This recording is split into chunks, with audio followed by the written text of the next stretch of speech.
Ternyata fitnah yang kita alami sekarang ini, Pak, nggak ada ceritanya makin turun, nggak ada. Ini makin nanjak, Pak. Makanya saya kalau ditanya orang, Ustaz, kira-kira 6 bulan lagi COVID ini berakhir nggak? Saya bilang, maunya saya sih iya. Tapi kalau berdasarkan pemahaman saya tentang akhir zaman, kayaknya bakal jalan terus nih. Gitu. Bukan nakut-nakutin, gitu. Cuma kan kita udah dengar sendiri, Pak. Di satu wilayah udah membaik, tiba-tiba bilang, oh ada second wave, ada gelombang kedua. Ya. Termasuk si Tedros, tahu Tedros? Dia bilang apa?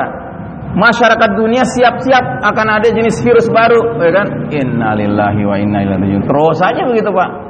Hidup dalam ketakutan yang enggak ada habis-habisnya. Bismillahirrahmanirrahim.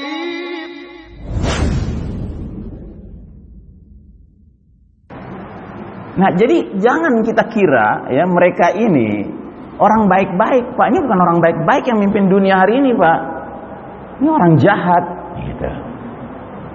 Dan mereka ini suatu kaum yang punya ambisi. Nanti saya jelaskan, belum sampai kita ke situ. Tapi yang pasti, begitu sistem iman yang merupakan rumah besar, tempat berlindung, tempat tinggal umat Islam runtuh, maka kaum kafir Yahudi Nasrani ini leluasa, semena-mena melancarkan ghazwul fikri. Apa itu ghazwul fikri? Ghazwu artinya perang, fikri artinya pemikiran. Ya. Perang opini, perang pemikiran untuk membuat umat Islam mengikuti way of life, jalan hidup mereka, sambil memastikan umat Islam benar-benar meninggalkan Islam sebagai petunjuk hidup. Mereka pastikan umat Islam tidak lagi berpikir perlu menegakkan sistem iman tauhid.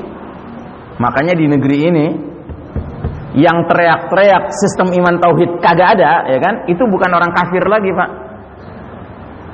Tapi orang muslim juga. Karena apa? Mereka sudah jadi korban ghazwul fikri. Ya. Orang kafirnya udah ngangkat kaki, Pak, di negeri ini. Ya. Tapi muslim munafiknya yang luar biasa aktifnya. Nah, jadi kaum kafir Yahudi Nasrani sangat tidak rela jika umat Islam mengikuti petunjuk Allah.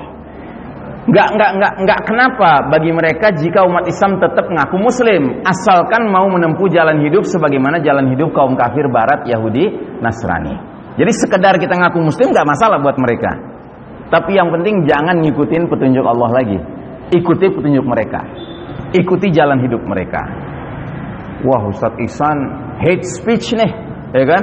Ungkapan kebencian nih. Enggak. Ada dalilnya. Di mana?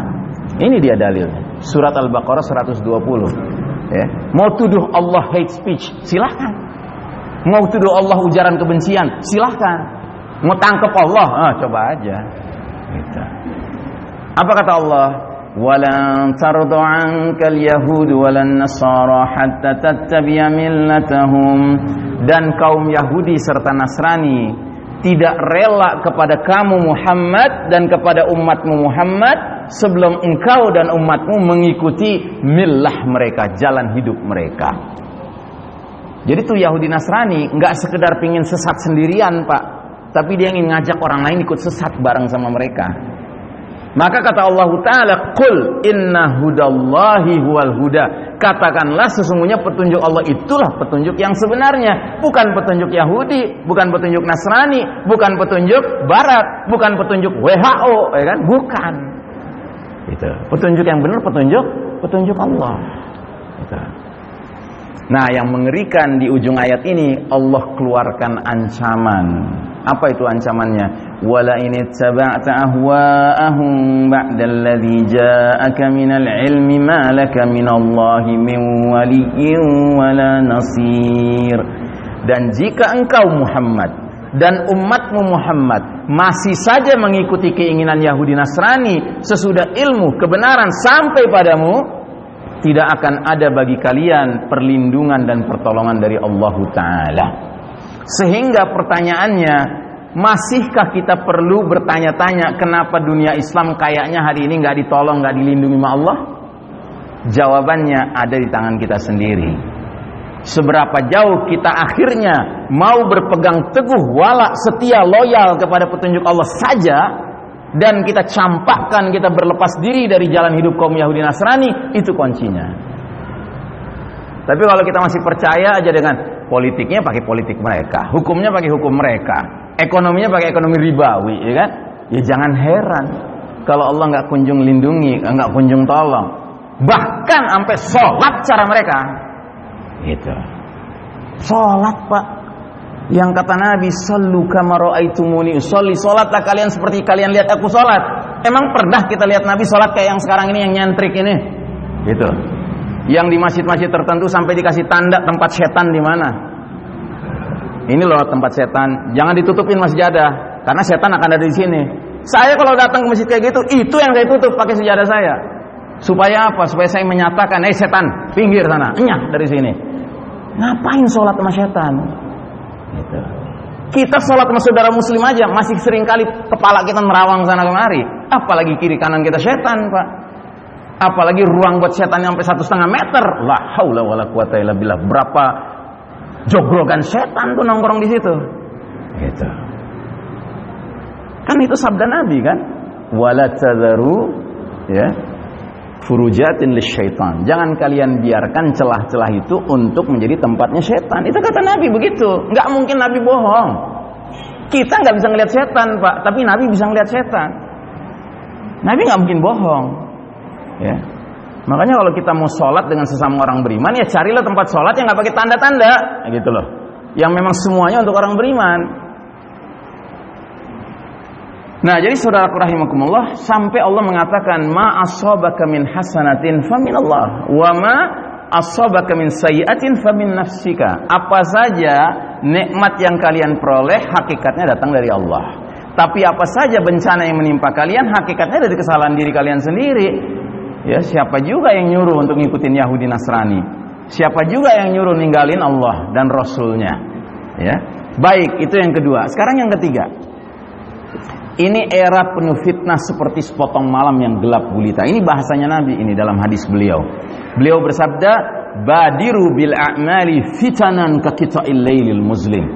Segeralah kalian beramal sebelum datangnya fitanan. Fitanan itu beda dengan fitnah, Pak. Kalau fitnah itu satu ujian, kalau fitanan itu seabrek-abrek ujian, banyak ujian. Jadi kata Nabi akan datang suatu era di mana ujian tuh banyak sekali sampai dunia kayak seperti malam yang gelap gulita.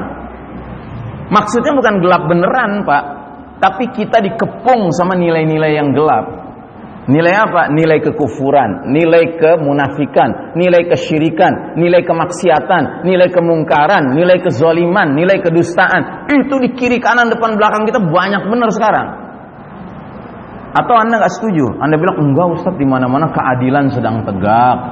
Enggak Ustadz, di mana-mana kemakrufan sedang berlaku. Enggak Ustadz, di mana-mana keimanan yang ada, ketaatan yang kalau saya ada orang ngomong gitu, mendingan saya suruh wudhu sanalah.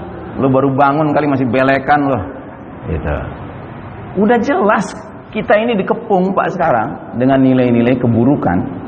Gitu. Makanya Nabi menggambarkannya seperti malam yang gelap gulita. Dan yang lebih mengerikan, ternyata fitnah yang kita alami sekarang ini, Pak, nggak ada ceritanya makin turun, nggak ada. Ini makin nanjak, Pak. Ini sabda Nabi, fitnah akan kian memuncak hingga keluarnya puncak fitnah, Dajjal. Nabi bersabda, sungguh fitnah sebagian kalian lebih aku khawatirkan, aku takutkan dari fitnahnya Dajjal. Dan tidak ada seseorang yang selamat dari rangkaian fitnah tersebut, melainkan dia pasti selamat menghadapi fitnah selanjutnya, fitnah berikutnya. Dan tidak ada fitnah yang dibuat sejak dunia ini hadir, baik fitnah yang kecil maupun besar, kecuali untuk menjemput kedatangan fitnah Dajjal. Makanya saya kalau ditanya orang, Ustadz, kira-kira 6 bulan lagi COVID ini berakhir nggak? Saya bilang, maunya saya sih iya. Tapi kalau berdasarkan pemahaman saya tentang akhir zaman, kayaknya bakal jalan terus nih. Gitu. Bukan nakut-nakutin, gitu. Cuma kan kita udah dengar sendiri, Pak. Di satu wilayah udah membaik, tiba-tiba bilang, oh ada second wave, ada gelombang kedua. Ya. Termasuk si Tedros, tahu Tedros? Tedros bukan tukang jual es, bukan.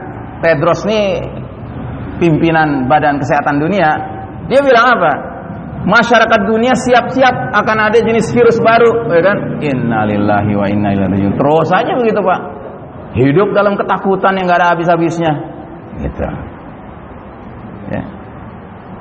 Nah, jadi saudaraku rahimakumullah, fitnahnya akan terus jalan, Pak. Makanya nggak ada cerita kita masih boleh main-main sekarang, Pak. Mari kita beriman, bertakwa yang sebenar-benarnya, supaya furqan ada dalam diri kita. Karena kalau furqan nggak ada, Pak, mereka bilang ini baik, kita ikutin, padahal buruk. Mereka bilang ini buruk, kita jauhin, padahal itu baik. Gitu. Dan ini sudah mulai terjadi sekarang. Ya. Berapa banyak umat Islam yang resek ngeliatin saudara-saudaranya yang katanya COVID meninggalnya, terus dibungkus kayak lemper masukin dalam kotak. Berapa banyak umat Islam yang resek hari ini? Udah sedikit, Pak, yang benar-benar peduli dengan bagaimana tata cara syariat dalam mengelola jenazah.